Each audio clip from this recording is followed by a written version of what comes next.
posiciones, dije. If you've got something to tell me right now is the time to do it. Maybe. They've just been watching you. You can actually do something.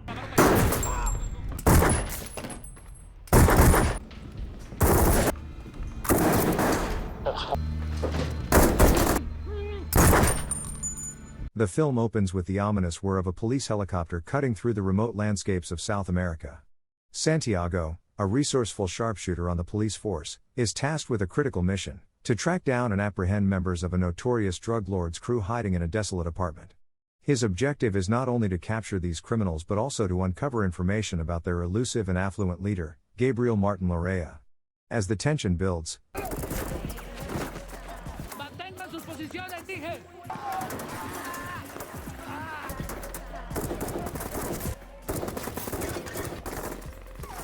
Santiago cocks his weapon and unleashes a powerful blast that tears through the hideout of Lorea's associates. In the ensuing chaos, he and his armed team manage to detain several of Lorea's men, employing intimidation tactics to extract vital information regarding Lorea's location. Eventually, one of the captives breaks down, revealing that their boss is concealed somewhere deep in the jungle, as he has little trust in banks.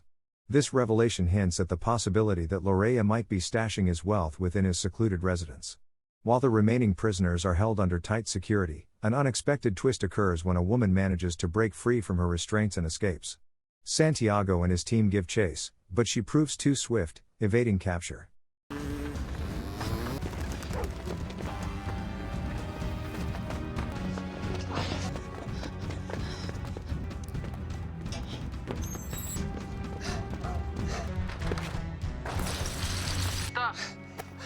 Sí, Diego.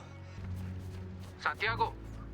Unbeknownst to them, this woman is Santiago's informant, with whom he has struck a deal. In exchange for revealing Lorea's hideout and the location of his cash reserves, Santiago must secure her brother's release from prison. She informs him that Lorea keeps his money hidden in the jungle, emphasizing that his house serves as a safe. In a moment of personal connection, she warns Santiago, who she harbors feelings for, that some members of his team are betraying him and keeping tabs on his movements. Armed with this intelligence, Santiago begins to formulate a plan to assemble a trustworthy crew for the impending heist, determined to make Lorea pay for his crimes. His first recruit is retired Captain William Miller, whom he hopes to bring on board for their operation. Next, Santiago tracks down Redfly, aka Tom, an old friend and former officer now navigating life as a realtor burdened by complex family dynamics and financial struggles. During a drive to school with Redfly's daughter Tess, Santiago lays out their ambitious plan. They aim to negotiate with an agency for a deal that would allow them to keep 25% of any seized funds. He estimates that Lorea's safe house holds around $75 million in cash, a staggering sum that fuels their ambition. Santiago has meticulously prepared for this heist, even enlisting the help of a lawyer and reliable agents. However, Redfly hesitates, wary of the risks involved. After their meeting, Santiago reaches out to Ben and Francisco to join their venture, recognizing that he cannot undertake this mission without a team of skilled and trustworthy allies. As tensions mount during Ben's fight match, Redfly makes a surprise appearance, ready to discuss their entry strategy. He reveals that he has already prepared false passports for them and suggests they pose as powerline consultants to navigate immigration seamlessly. With their plan taking shape, the stakes grow higher as they prepare to confront Lorea and claim what they believe is rightfully theirs. Ultimately, they will operate like phantoms, undetected by the absence of facial recognition cameras in the area. Hearing the plan unfold, Redfly ultimately decides to join the ambitious money heist. The team embarks on a journey into the jungle.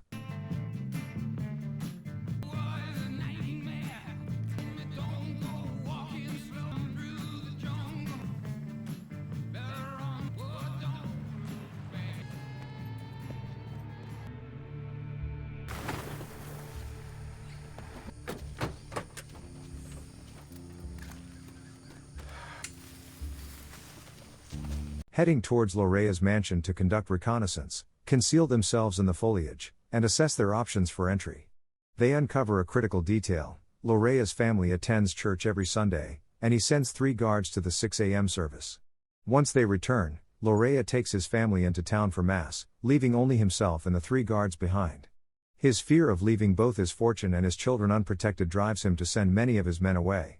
As their meticulous plan begins to take shape, they spot Santiago's informant in the van, a woman whose beauty captivates the team, sparking playful banter and hinting at a budding romantic connection. Meanwhile, the informant meets with Lorea to finalize a shipment agreement. Later that night, as the crew relaxes with beers, doubts about their mission surface. They come to realize that Santiago has manipulated them, not out of betrayal or self-interest, but driven by a desire to claim Lorea's wealth. They confront the reality that their actions are illegal and fraught with risk, lacking any backup. Santiago's motivation becomes clear: he yearns for riches and seeks justice for those wronged by Lorea's empire. In a secret meeting, Santiago presents one last proposition to his alluring informant. He asks her to facilitate the entry of an extra van into the compound on Sunday morning, promising her $2 million as an incentive to secure her brother's release. On a rainy Sunday morning, the heist crew arrives and hides in the underbrush. The informant successfully maneuvers her van through the gate, prompting the team to prepare for their assault. Ben takes charge of inspecting and unlocking the gate. Once inside, the money heist crew infiltrates the mansion, moving stealthily through its halls. When they encounter Lorea's armed guards, they spring into action, dispatching them with lethal precision, swiftly and efficiently taking down their adversaries.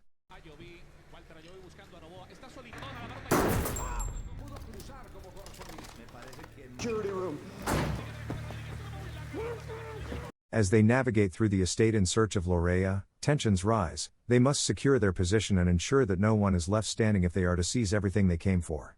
Redfly urgently summons his friends to join him at the office without delay. Meanwhile, Santiago forcefully tears down a flimsy, paper-like wall, revealing a shocking treasure trove of Lorea's hidden millions. It becomes clear that the house itself serves as a vault for unimaginable wealth. Overcome with exhilaration, they grab their bags and hastily stuff them with cash before stashing the bounty in their waiting van. Driven by a heady mix of excitement and greed, they scrape away at every fragile wall, each scratch fueled by an insatiable desire for a life of luxury. As they embark on this ravenous heist, time slips away, and they know they must gather their spoils before Lorea's family and guards return.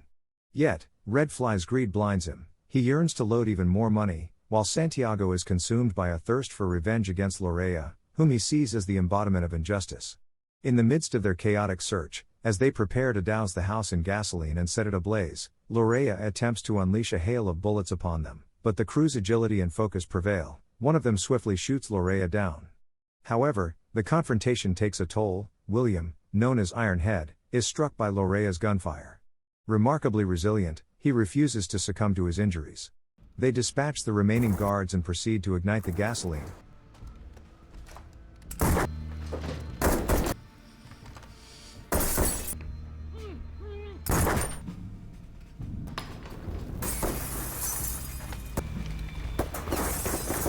Grinning with a mix of triumph and adrenaline as flames engulf the mansion. As they make their escape, they unexpectedly spot Lorea's family in a car. Choosing to let them pass, they quickly drive toward the compound where a helicopter awaits. In their haste, they face a dilemma. They have stolen $250 million in cash weighing 6,000 pounds, but the helicopter can only carry a fraction of that. Unable to abandon $20 million on the runway, they scramble to make adjustments. Santiago ensures the informant and her brother are safely transported, handing them passports for a flight to Sydney and offering $3 million to start a new life. He cautions her to remain vigilant and steer clear of South America, where danger lurks. He emphasizes that upon reaching the airport, she should stop at a specific shipping company to arrange for boxes to be sent to their hotel in Sydney. Their parting is bittersweet. She departs without ever knowing his name or when fate might bring them together again. Later, the blaring whir of the helicopter jolts them from their thoughts as they realize they've landed in the midst of a winter isle, grappling with the reality of their audacious heist and its consequences. Escaping feels more daunting than the act of stealing Lorea's fortune, and it's after the heist that their dreams of brotherhood begin to crumble. Suddenly, the helicopter engine sputters ominously, forcing them to confront a dire choice: unload some of their precious cash or face certain death. Ben struggles with the lever, but it fails to respond. In a moment of desperation, I don't want to go into a spin. We should land net flat.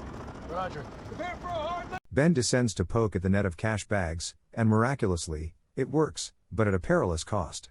The helicopter lurches violently, ultimately crashing with a deafening roar. They find themselves on an agricultural farm, surrounded by their scattered money bags.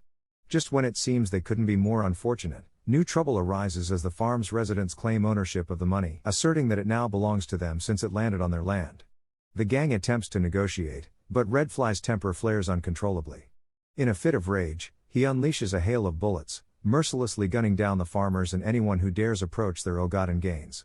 Panic erupts among the onlookers, who can only watch in horror as they mourn the lives lost. In the aftermath of Redfly's reckless actions, the gang seeks to atone by offering a portion of their money to the community leader, promising to send aid to the grieving families left in the wake of their violence. As they walk away with mules purchased from the leader, they encounter a young boy who glares at them with a vengeful grin, the son of one of Redfly's victims, now left to mourn his father's senseless death. Continuing their escape, they traverse through a dense forest and manage to rest for a night. As dawn breaks, they find themselves facing a treacherous rocky mountain. In a heart-stopping moment, one of their mules stumbles and drops a cash bag down the steep incline. Recognizing the perilous path ahead, they decide to free their remaining mules, carrying only themselves and their dwindling stash of cash. With the cold morning air biting at their skin, desperation drives them to burn some of their money for warmth. As dawn creeps in and only a few cash bags remain, the sudden crack of gunfire shatters the silence, sending shockwaves of fear through the gang. The sound of gunfire ricochets off the rocky cliffs, echoing ominously as it serves as a stark warning to the gang. Instinctively, they scatter, determined to track down the hidden assailants. To their shock, they discover that one of the shooters is a teenage boy, his hands trembling as he grips and cocks his weapon. Redfly, unwavering, takes aim at the young boy, and in a moment that feels both decisive and chilling, he fires a single shot. It strikes true, silencing the potential threat and momentarily granting a sense of victory. But as Redfly looks back, a boy who has now become a symbol of the life Redfly has taken. But before he can strike his target, he is cut down by Santiago's gunfire. The crack of the shot reverberates through the air, marking the loss of Redfly, also known as Tom, a man whose life had been intertwined with theirs in ways they never anticipated. As his friends grapple with their grief, mourning the unexpected loss of their companion and the mission that has now spiraled into chaos, Santiago rallies them with a fierce resolve. Redfly deserves this money, he asserts, his family deserves it, and so do we. With heavy hearts, they place Redfly's lifeless body in one of their cash bags as they make their way toward a distant snowy mountain. They cling to hope that their backup boat is still waiting for them, even as they realize they are 5 days late. Ben volunteers to scout ahead for any signs of their escape route.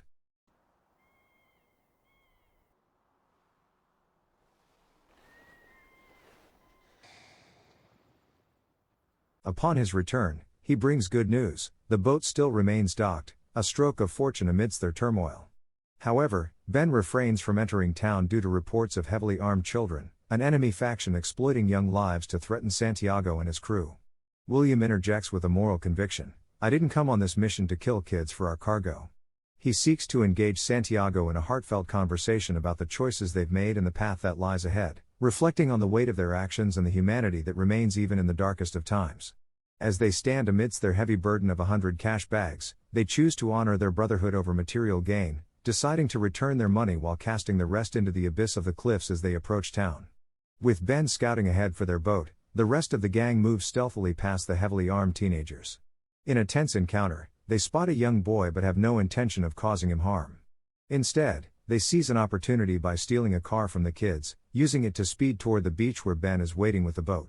However, their escape is thwarted when a group of armed teenagers pursues them, forcing Santiago and his friends to fight back in a desperate bid for freedom. They manage to outmaneuver their attackers and finally reach the beach, where they reunite with Ben. Exhausted but relieved, they set sail, ready to start anew while grappling with the weight of their decisions. Although they may have left behind a substantial sum of cash, they have prioritized their camaraderie and loyalty, ultimately securing $5 million for themselves. The film concludes with a lawyer presenting them with a contract for Redfly's family trust, and despite all they have endured during this mission, each member signs it, reflecting on the sacrifices made and the bonds forged along the way. Thank you for watching. If you are new, don't forget to subscribe for more recaps. Until next time, have a nice day.